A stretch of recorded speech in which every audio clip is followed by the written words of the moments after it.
The France 24 debate. We're looking at the options on the table after a damning report concerning Iran's growing nuclear capability by the UN's nuclear watchdog. We're talking about it with Danny Davan of the ruling Likud party. He's the deputy speaker of the Israeli parliament, and he joins us from Tel Aviv. Rusbeh Parsi of the European Union's Institute for Security Studies, Stephen Ekovich of the American University of Paris, and in Cairo, the Financial Times' Borzu Daragahi. The France 24 debate, which you can follow on Facebook. I'll just read you one comment from Ralph from Dusseldorf, who says, the Iranian nuclear program is just about power politics. Iran, hoping to become the leader of the Middle East, is simply trying to assert its power and show its resilience against American and Western pressure. We'll get back to that point shortly. We were talking just before the break about the position of the United States. Now, the head of the CIA, Leon Panetta, was in Israel at the start of October. A few weeks earlier, the Canal Enchaîné, the quoted French intelligence, as saying the U.S. delivered 55 bunker-busting bombs, each one weighing 1 ton, capable of piercing armor and concrete before spreading fire.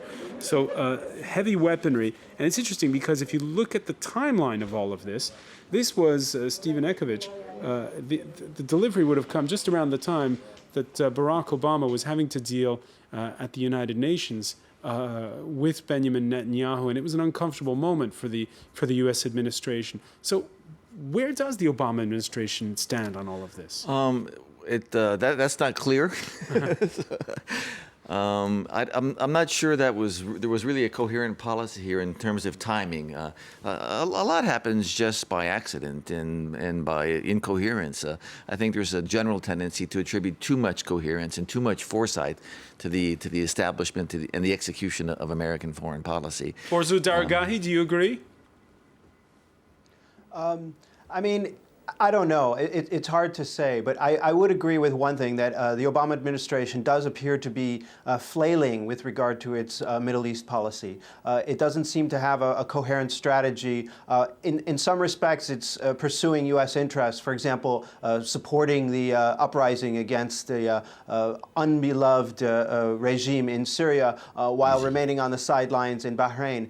In other areas, it doesn't seem to be coherent. It doesn't seem to be unified, and it doesn't necessarily seem to be in U.S. interests. Last week, by the way, in Cannes, Nicolas Sarkozy complaining while the microphone was open that Israel's prime minister is a liar. Barack Obama responding through an interpreter, quote, I have to work with him every day. Danny Davan, that's not very nice. No, not at all. I think it was disrespectful. And I think we all should be ashamed, President Obama and Sarkozy. And I think we should learn from that incident that the Prime Minister should do what is good for Israel. He should not try to appease President Obama or Sarkozy, because we know now what they think about him. And maybe, and I hope it's not the case, maybe it's not only about him. Maybe it's about us Israelis, that they think that way on us.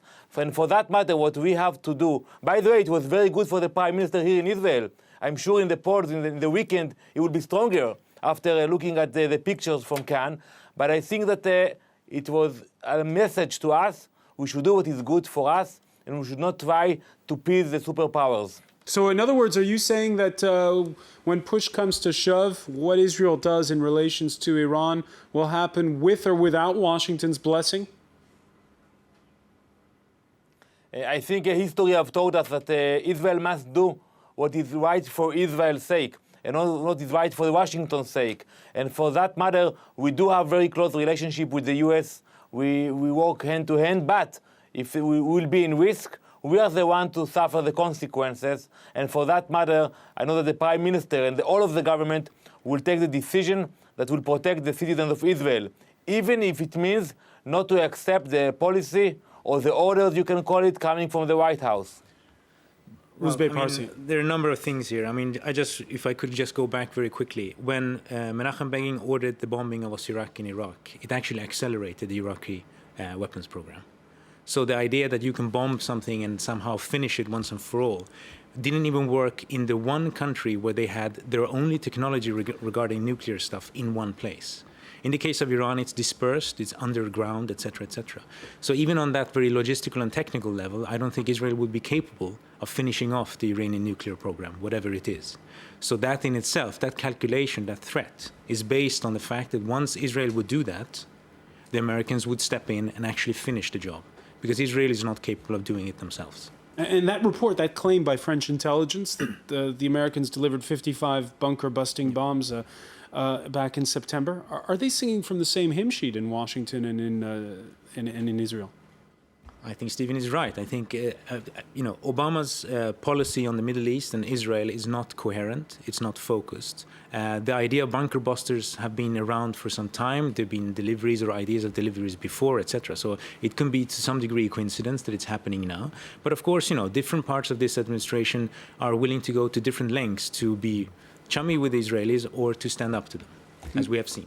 Now, the bombing of Osirak demonstrated that the Israelis would strike. And that was important. That was in the early 80s. That was in the early 80s. So, I mean, that establishes that the Israelis aren't allergic to striking when, as we've heard, they really feel that Israeli security and the existence of Israel is at stake. They will strike out on their own. In terms of whether or not the Americans would come in and finish the job, it depends on how thorough one believes the attack has to be in order to stop the program or slow it down, or to mark the willingness to actually strike and to slow down on a diplomatic level the advances toward building a nuclear weapon. Borzu Daragahi, there is one country where both Iran and the United States have a common stake. We're talking about Iraq.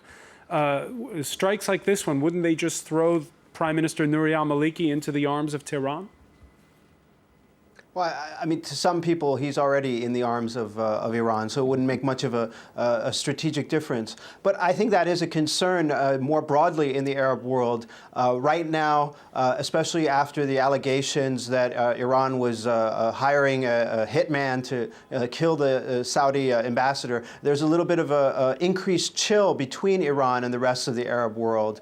I would think, and many analysts that I've spoken to believe that if there was an attack against Iran, the other Arab countries would put aside their political differences, put aside sectarian differences, and rally around Iran at this critical moment when many of these Arab countries are going through the Arab Spring revolutions, political changes in the winds, and so this would probably, and in the eyes of many people who are watching the situation, create a political and regional windfall for Iran were it to happen. You talk about a windfall. You get a sense that Mahmoud Ahmadinejad certainly is banking on it when he made his comments a little earlier in the day. We do not need an atomic bomb. The Iranian nation is wise. It won't build 2 atomic bombs while you have 20,000 warheads. This nation will build something that you will not be able to match, and it will be ethical and believe in God and justice. What's your reaction to that when you hear that?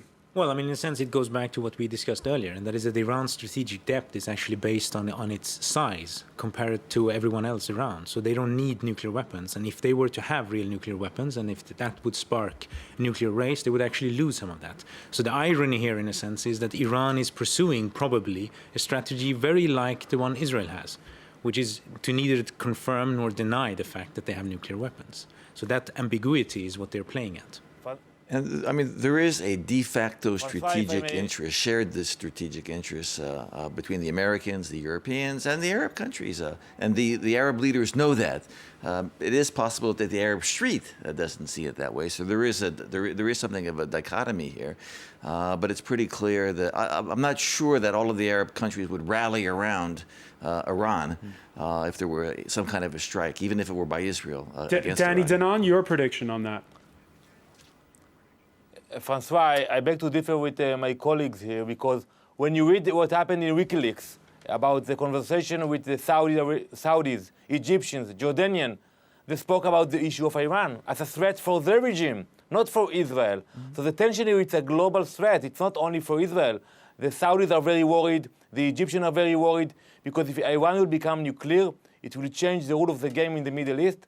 And for that matter, I think that they will be very happy to see the international community leading the force against Iran, the same way it happened against Saddam Hussein. It took some time, but at the end it was a coalition that fought against Saddam Hussein. I think that's what should be the end game. And I think that the Arab states knows it will be a threat for their regimes if Iran will become nuclear. Because Iran is very active today in Gaza.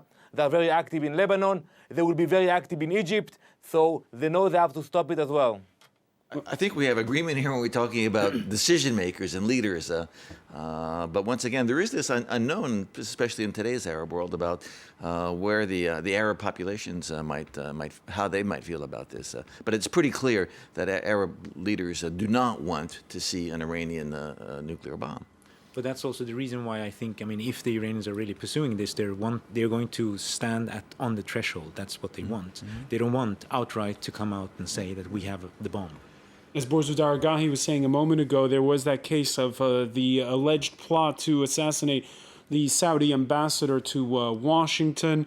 The map of the region, you could say, is in flux with the fact that you have the Arab Spring going on.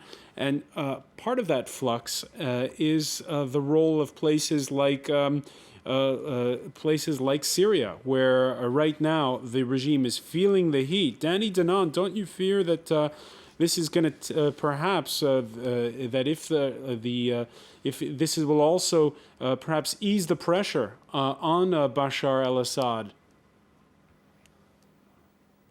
Well, I think there is not much connection between Iran and Syria today, and I think nobody can actually anticipate what will happen in Syria in the near future.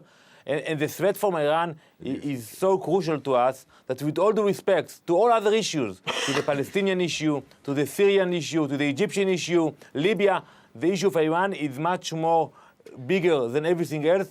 And that's why we're actually crying out to the Western societies to wake up and join us in this effort. And with all due respect to all other issues, they will be there also the day after Iran. So you're saying, in effect, that the Iranian nuclear threat is more pressing than the crackdown that's going on in Syria? For Israel, Absolutely. I think it's for us Israelis, it is much more important. We don't know what will be the outcome of the Arab Spring. Usually you have a summer after the spring. For us, it looks like a winter, and we are not very optimistic about what will be in those countries in the future. But at the same time, we cannot neglect and ignore what's happening today in Iran because of what's happening today in Syria, in Egypt, in other countries. Borzu Daragahi, what's the feeling when you stand in Cairo on this? Well, I think that many people in the Arab world that you would talk to would disagree with that statement. They would say that, in fact, Israel uses the Iranian issue to divert attention away from the Palestinian issue and to focus the attention on its own security worries, whether they believe those worries are legitimate or not. But no, I don't hear, and I have not heard from the Arab street, so to speak, a lot of concern about Iran's nuclear program. Of course, the leadership of the Arab countries, especially the so-called moderate Arab states, is very much nervous about Iran's rising hegemony, its ambitions to become a big regional power. But among people that I talk to, I even get a lot of people who say that they think that Iran should have a nuclear weapon. They should, even though Iran says it's not trying to get one, in order to counterbalance Israel's presumed arsenal. And as for the feeling inside of Iran, your newspaper, the Financial Times, headlines this Wednesday that Iranians fear bills more than sanctions. The FT saying that official figures coming out on Tuesday point to 19.1% inflation, but it's actually much higher. The article is interesting because it shows something of, I guess you could call it a dairy index, Ruzbe Parsi. Milk up 30%, butter 40%, the price of eggs up 50%. This is what's worrying Iranians. Yes, I mean, these are everyday concerns that people have in Iran, and there are several different reasons for it. Part of it is the sanctions, part of it is just general economic mismanagement. But in a sense, you can say it goes back to the fact that most of these countries, whatever you can define as existential problems for them, are domestic. For Israel, it's actually the occupation. That's more of an existential issue than Iranian purported nuclear weapons. And as far as Iran is concerned and the Islamic Republic, its existence is going to hinge on its ability to regain some trust within the population more than anything else. For the time being, though, the sanctions very much back on the table. There would be a fifth round of sanctions if the UN approved them, if the Russians and the Chinese agreed to approve them. The concept of sanctions backed wholeheartedly by Paris. We think that the Board of Governors of the IAEA must explicitly condemn Iran's conduct. I think it's also necessary to involve the Security Council. In any event, France is ready to go a step further with those who are willing in the sanctions which are already in place, but which must be strengthened to get Iran to comply. Borzou Daragahi, what would be the effect of further sanctions, and what kind of sanctions do you see in the future? It's hard to say what the effects are. I mean, there's one sanction, and we've spoken about this before on this show, I believe. There's one sanction that would count. There's one sanction that would really hurt Iran, that would really hurt the country and put a lot of pressure on it, and that is for the world to just stop buying Iranian oil. And that would make all the difference. But no one's going to do that because that would be shooting the world economy in the foot, so to speak, and China and Russia would never go along with that. India would never go along with that. But it's hard to say. I think there was talk of banning all restrictions, sanctioning all trade or any kind of contact with Iran's central bank. This could be very hurtful to Iran's economy, making any kind of international transactions, even for oil, very, very complicated. Rouzbeh Parsi, we're almost out of time. What do you think is going to be the upshot of future sanctions? Well, I mean, basically, we're reaching beyond the point of sanction saturation. There isn't much else to sanction.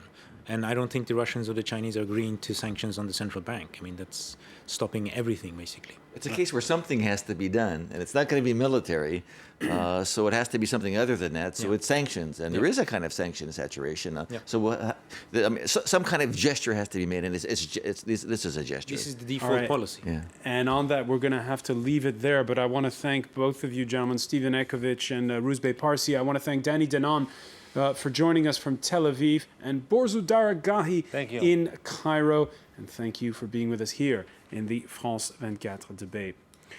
Stay with us. Coming up next, crisis on this continent. Yes, Italian bonds go above the 7% threshold on another day of political uncertainty that's hitting the markets. Marcus Carlson will have the latest.